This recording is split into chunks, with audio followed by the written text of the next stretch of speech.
एक बहुत ही सुंदर प्यारा गांव था। सभी अपनी जरूरतों का सामान अपने ही गांव में पैदा कर लिया करते थे। उसी गांव में एक छोटा सा गरीब परिवार रहा करता था। ये लोग शुरू से ही गरीब नहीं थे, लेकिन वक्त की मार ऐसी पड़ी कि जो कुछ भी था वो सब बर्बाद होता चला गया। दरअसल ये घर था रामप्रसाद का, जिसमें वो अपनी पत्नी और 2 बच्चों के साथ रहा करता था। उसने कभी अपने बूढ़े बाप और माँ की सेवा नहीं की थी। उसके बूढ़े बाप ने मरते समय रामप्रसाद से कहा था कि तेरी करनी तेरी औलाद के सामने आए, और यह कहते हुए वह भारी मन से अपने धर्मपत्नी पार्वती को याद करते हुए स्वर्ग सिधार गए। समय यूं ही बीतता चला गया और फिर एक दिन रामप्रसाद बहुत बुरी तरह बीमार पड़ा। जब गांव के वेद हकीम कुछ ना समझ पाए कि आखिर रामप्रसाद को क्या बीमारी है, तब उसकी पत्नी उसे लेकर शहर के बड़े अस्पताल में दिखाने के लिए ले गई। वह बहुत धार्मिक प्रवृत्ति की महिला थी। उसे मालूम था आदमी जैसे कर्म करता है उसे उसी तरह के फल भुगतने भी पड़ते हैं। वह डरी हुई थी अपने ससुर जी के श्राप से, जो उन्होंने अपने अंतिम समय में उसके पति रामप्रसाद को दिया था। इसलिए वह सदैव प्रयास करती थी कि अपने हाथों से जितना किसी का भला कर सके कर दे, ताकि बदले में उसकी दुआएं ससुर जी के श्राप को हल्का कर सकें।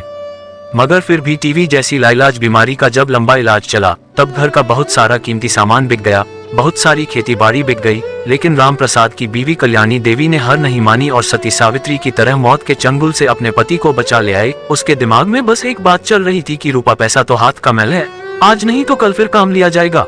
लेकिन रहती है ना दृष्टि की गाड़ी का पहिया, जब एक बार पटरी से उतरता है तब पुनः पटरी पर लाना आसान नहीं होता। साहूकार से उधारी ने उनके घर के हालात बहुत बिगाड़ दिए थे। बच्चे बड़े होने लगे थे। रुपयों पैसों के चलते बच्चे माँ से कहते कि आखिर कौन से बुरे कर्मों का फल हमारे को मिल रहा है। रामप्रसाद भी अब शरीर से असहाय हो चला था। उसके पास अपने बच्चों की बातों को सुनने के अलावा और कोई रास्ता नहीं बचा था। बच्चे उसकी बात को अनसुना करने लगे। कोई उसके पास बैठने को राजी नहीं था। बस एक उसकी पत्नी ही थी, जो न जाने उसके कौन से शुभ कर्मों के उपहार में मिली थी। वहीं उसकी हर अच्छी बुरी बात को सुनने के बाद भी अपने पत्नी धर्म का अक्षरशः पालन करती थी।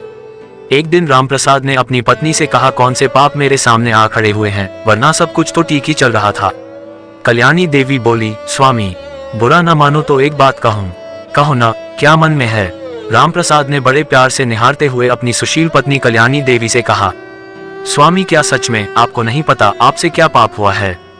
नहीं कल्याणी, मुझे सच में कुछ याद नहीं आता। आगे क्या होगा क्या कल्याणी उसे बता पाएगी उसके पाप के बारे में? क्या रामप्रसाद मानेगा अपनी गलती? क्या उनके परिवार की हालत में सुधार होगा? जानने के लिए आने वाली इस महत्वपूर्ण कहानी को जरूर सुनें। चैनल पर कमेंट करके जरूर बताएं कहानी कैसी लगी, और हाँ, अगर नए हैं तो चैनल को सब्सक्राइब जरूर करें। जय जय श्री सीताराम।